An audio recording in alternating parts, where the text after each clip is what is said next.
Hello, everyone. My name is Bren, And my name's Jen. and this is the Trunk2Tale podcast, in which we're seeking to humanize healthcare through the sharing of stories. And this week, it's a great pleasure to be talking to Lenny Woodard. And I came across Lenny because I was seeking elite sports people who had some sort of interaction with the dementia world. And I came across a feed saying ex-Wales rugby star fears not recognising his children. I reached out to Lenny on Instagram and he came back in an instant. So, Lenny, it's great to meet you and welcome to the podcast. Thank you for having me on. Yeah.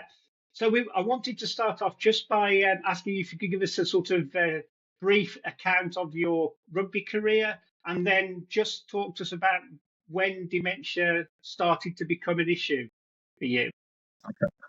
Okay. So I started playing rugby as a child at the age of 10.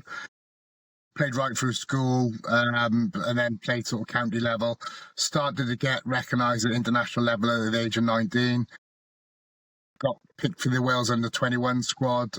Off the back of that, was offered a professional rugby contract in 1997. Was a professional rugby player then until 2003, 2004-ish, and then played semi-professional rugby until about 2010, and also played rugby league as well. First of all as a student, but then played at a professional level with Hull and with Celtic Crusaders and Swinton Lions back in '97. So that is in a very brief synopsis of my career. But I ended up playing until the age of 40, and then following that, I was starting to notice work performance outside of rugby started to decline. I was struggling to remember things, people's names. I was struggling to compute car journeys without the use of sat-nav, couldn't remember how to get to places. So that was the early warning signs. And then 4 years ago, so when I was 45, I decided to get some tests done. Unfortunately, those tests came back with some bad news that there was brain damage. We did some neuropsychological tests. They came back bad as well. I was nowhere near what my academic level should be, so I declined quite a lot since I'd done my degree and PGCE, and I wasn't at the level that I had been sort of 20 years previously. Then obviously they put all those results together, had numerous scans, and they then came out with a diagnosis that I had early onset dementia and probable CDE, which is quite big in the news at the moment. It certainly was back in 2012 following the NFL case, but increasingly there's been awareness of it in rugby circles. Certainly over the last 5 years, but going back to 2012, where they started to put the head injury protocols, which, funny enough, coincided with the NFL cases as well. Yeah, that's a brief synopsis of it. Could you, Lenny, I mean, I've never played rugby. I played football, never played rugby. Can you sort of recall what it was like playing rugby with a concussive episode? Do you think you ever played rugby when you had concussion? Yes, I did. Yeah. There was a notable game, a European Cup game down in France, where I'd had a knee to the head quite early on in the game. I played on the wing, so back in those days, it was quite rare to have a wing on the bench, so they didn't have specific cover. The physio sort of asked if I was okay, but sort of actively encouraged, we haven't got cover on the bench, it's too early, can you stay on? I couldn't see out of my left eye, it was all blurred. I had a terrible game afterwards, but I didn't know literally what I was doing. Afterwards, I'd been violently sick, for probably about 4 or 5 days later. But just a horrendous experience. What probably wasn't right for about 2 weeks after that. Didn't play the following week. I think that was probably because I wasn't selected because I played so badly in that game, but they got my place back the week after that. So. Right. And did your physio or did the physio or medical team, did they kind of respond to your symptoms, or did you sort of keep it quiet? No, I definitely vocalized the symptoms. I didn't feel right to play on, but we came from an era, a professional era, where a cold, wet sponge was applied to nearly all injuries to start. The magic a bit of time out. Yes. the magic sponge, and head injuries weren't treated in the same regard as they are now, certainly back in those days. And I had the mentality, but certainly teams had the mentality, and I think coaches who were previous players had the mentality that a head injury, unless you were cut, wasn't a real injury, so to speak. It was a, come on, you shake it off, you'll get on with it, so to speak. If you couldn't see it or you could still run, that was the approach of the day. You were almost seen as soft. And the clubs that I played for were Welsh Valley clubs who were intent on demonstrating how macho and how strong and how powerful you could be. And if you're coming off with a head injuries that early on in the game would have been seen as soft, so to speak. So it would have been, you were encouraged to stay on, and it would have weakened the team to a certain extent if I came off, because they didn't have a person on my specific position on the bench, so they would have had to put a centre onto the bench. The centres are notoriously slower than wingers, and it would have been a weakness. Yes. Yeah, you had to basically man up and keep on playing. Yeah, so in my opinion, physios and people who weren't almost qualified as physios but were in that role, but their job was to keep the strongest team on the pitch as best as they can. I don't think player welfare was at the top of their priority. It was for the benefit of the team. And to a certain extent, I bought into them as well. So you do anything for the team to win, and that was the environment you were born into. Yeah. And do you think many of your colleagues had similar experiences? I think a lot of my colleagues had experience like this in training, in matches, and there's plenty of players. Nearly every player I've ever spoken to has had a concussive episode. What's probably more worrying nowadays is the research that's coming through these subconcussive episodes where there are no symptoms, but it's been a big hit. They would register on the gum shield, so to speak, but obviously we didn't have those back in those days. But the cumulative effect of those injuries for rugby are doing more damage than a single big blow to the heads, it would seem. Yes. And nowadays the players have those guards, don't they? So that whenever they register, they come off the pitch and they're assessed by a doctor. They are, but there's some controversy over those not measuring accurately enough, and also that's only at the very top level. What about the semi-professional level? What about the amateur level below that? Those players are as prone to concussions, maybe not the same force or speed of contact, of collision, but those players they're not being looked after adequately, in my opinion, as well. But we're talking at the very top game, they do have those gum shields, and that's a welcome forward move. Ultimately, is that a little bit too late? It certainly is for my generation, and that's why we're seeing players presenting with early onset of dementia in their 30s and 40s, and probable CTE. And unfortunately, because of the condition, we're seeing an increasing number of people committing suicide who struggle to deal with the transition of the game, but also could be struggling as an alternative to that to CTE, and that's nothing new. So there's some apparently young, physically healthy men struggling. There was 2 days ago a guy, an ex-New Zealand international called Shane Chris, he took his own life, and that's very, very worrying. That's tragic. Yes. Sorry, Jem. Well, it was tragic because he also got gagged by the New Zealand Rugby Football Union not to speak about this as well. There was an article that was was online this morning expressing that. That is concerning, that the unions and potentially World Rugby, if they're bought into this, are gagging players from speaking out about this. Yes. Has anyone tried to stop you speaking out, Lenny?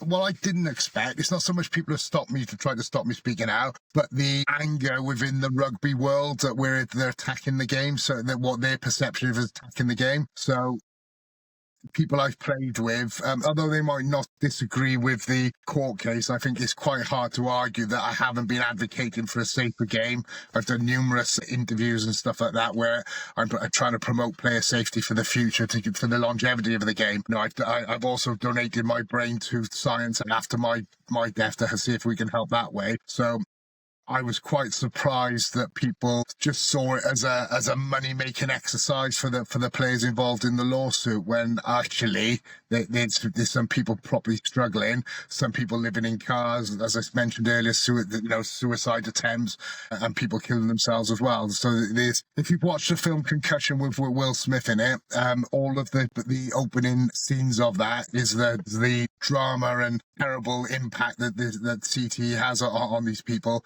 and how they're struggling with life to cope with it, resulting in domestic violence, substance abuse, suicide, a whole multitude of problems because people not understanding what's going on in their head and not being able to cope what's going on within their head.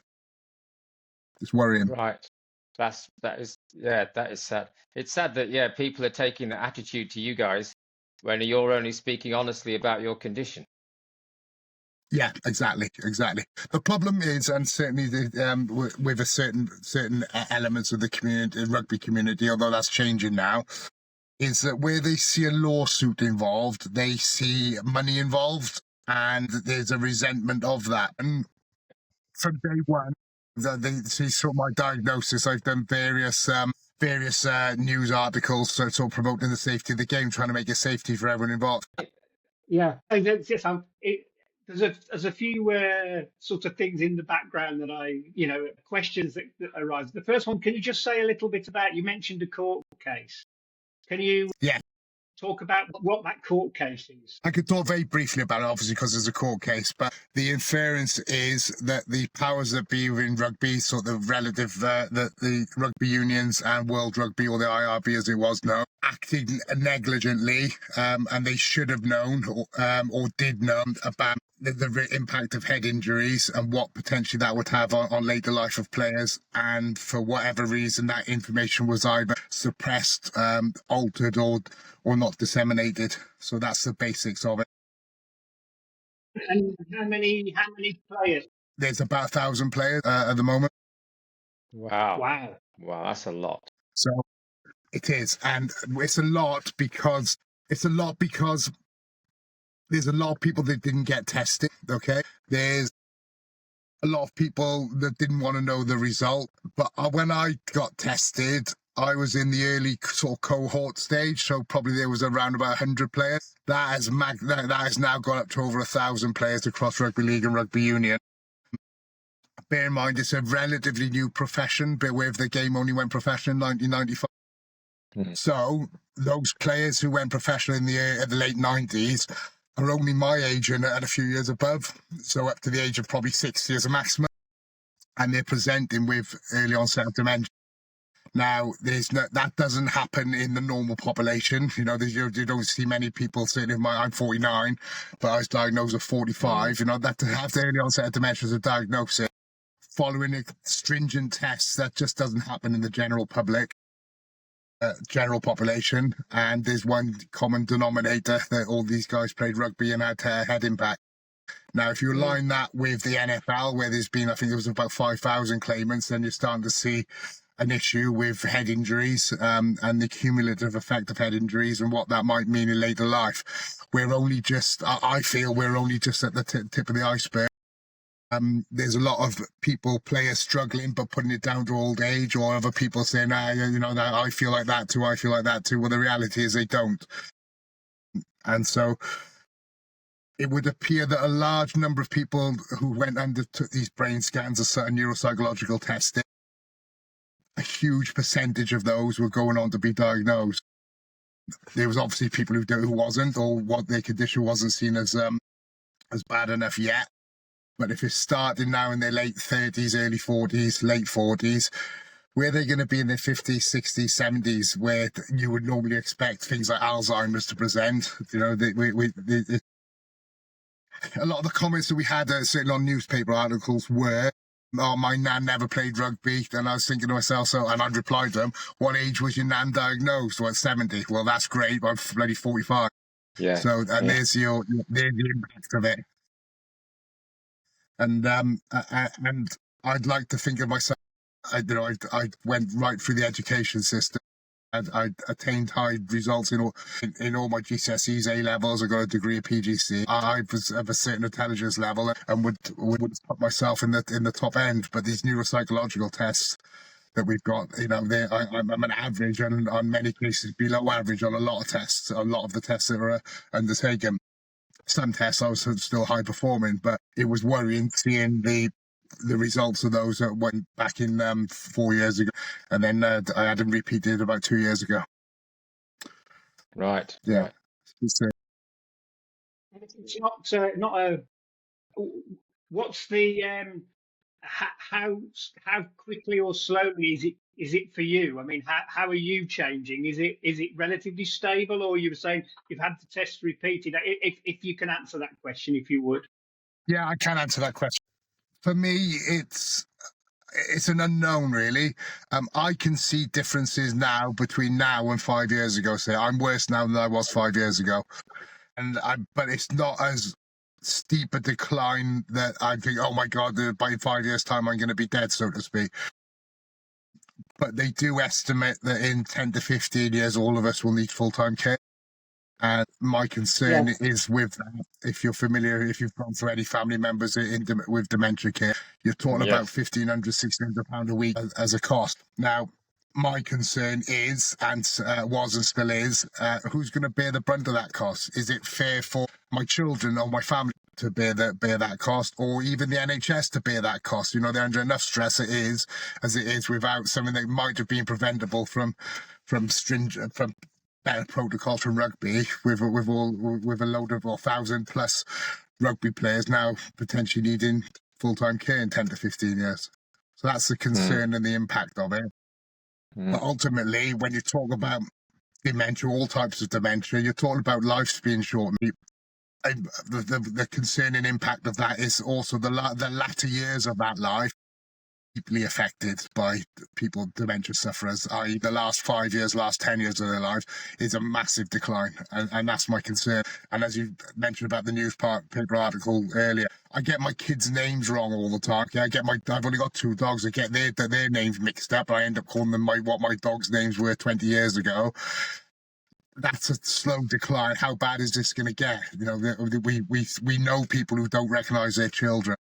My children are still young, so they've seen all this media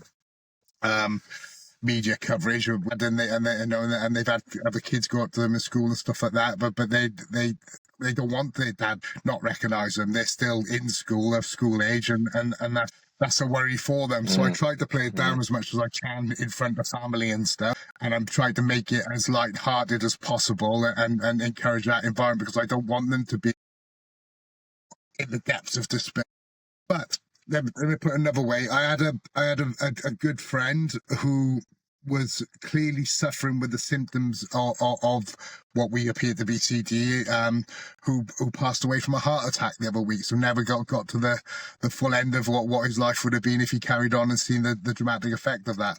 So my approach on this is at the moment is I don't want to unnecessarily worry about something that may never happen. And I could step out of my car in 5 minutes and a car could hit me and then that could end my life anyway. So I don't see any benefit or gain from stressing unnecessarily about something that I might not get to experience myself because of other life. No. It's a good message for us all. To be honest. Yeah, very hopeful. And you're still working, Lenny, is that right? You said in the podcast that you're going off to work at 10 o'clock or something. Yeah, so I've had to make changes in work because of the condition. And I've also lost quite high-paying roles since roughly diagnosis in 2021. When I was going through the test, I lost a high-paying job then, and another 2 since then, and that I would attribute to memory loss, where I'd been struggling to do what I was supposed to do in those appointments because there'd been so many processes.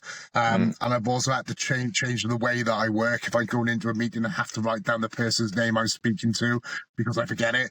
The answer to their questions, I know I used to be able to store it in my mind and then sort of formulate a solution to their issues. But now I can't have to write down everything to go back to it to make sure I don't repeat the same question. Because what I started to notice early on is I ask a question and then I'd ask that same question again. And then you could see sometimes the frustration in people's, you've just asked me that and I completely forgot about it. Right. So you seem very adaptable and determined. I think you have to be. Look, the diagnosis that I've had and other players have had is a terrible diagnosis to have. You know, other than obviously cancer diagnosis and things like that, which are obviously have a massive impact on shortening life. This is going to affect quality of life and dramatically and relatively soon. And it brings to light that your best years are obviously behind you, but your future years are going to be dramatically affected by this. And where you've got children, and now I've got a grandchild as well, you know, what is the overall impact on them? And am I going to be able to enjoy their lives growing up as I'd hope to? And my answer to that is I don't think I will. Certainly not to the same extent because of something that might have been preventable in the first place. Yeah. So, sorry, going back to your questions about why is a court case. So there's been many things that World Rugby, or IRB as it was known, did, which you just think to yourself, why would they do that? So they did have a 21-day stand down after following a concussion. They then reduced that to an instance where you could return to play after 6 days following a concussion. So what we were seeing is, and this happened in one of the British Lions tours, I think it was Jamie George got knocked out in a game and then ended up playing a week later. You know, the potential effect on that individual, but also the wider message that sends out to people, to have people returning a week after following a concussive incident is just madness. So there's things like that that were put into place, which are obviously to detriment of the player. But in the professional rugby circle, everyone wants to have their pound of flesh if they're deemed to be playing players. And ultimately, supporters want to see the best players out on the pitch. And there's in some respects, they can feel robbed if they're taken off during a game and don't return, or if they're not able to play the following week. We saw that in the last of the British Lions test, where the 2 second rows had injuries, didn't return to play, and that was a catastrophic effect on the game itself for the British Lions. But better for the individual. But there would have been a lot of supporters who weren't happy with that.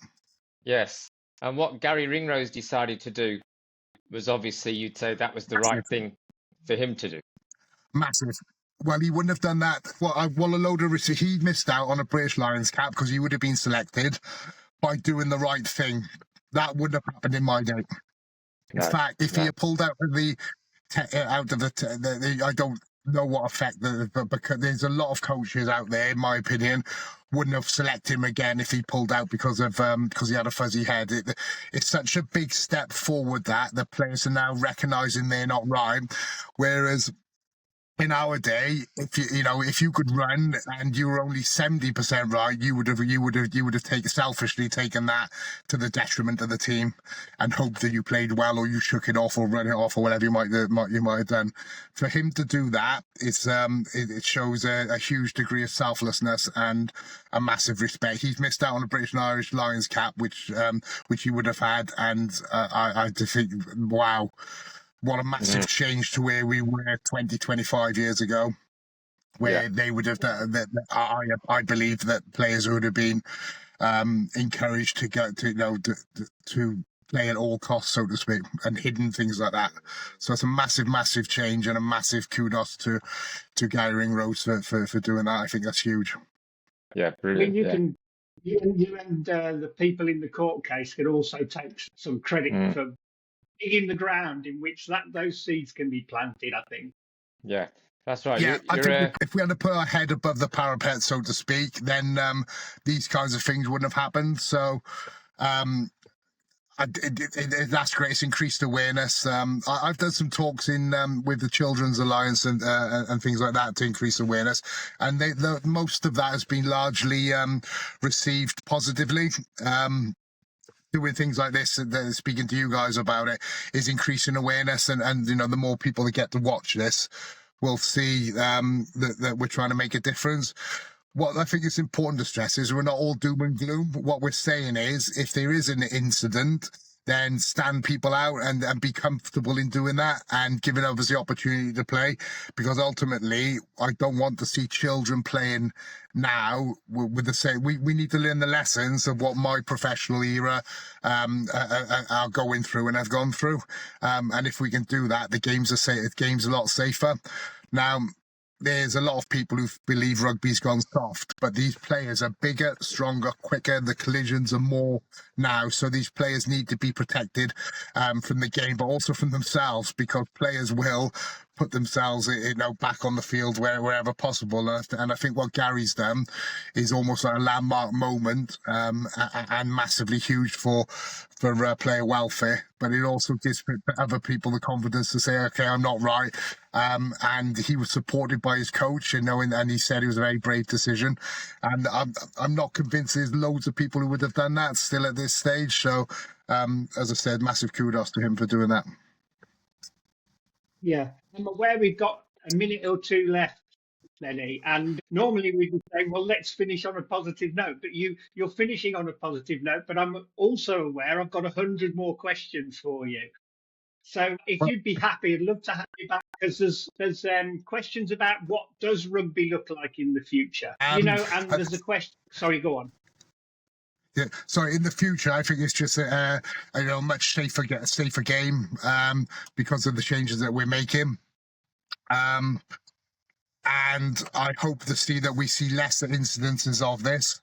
And I hope that the many players, young players are actively playing the game. That's exactly what we want.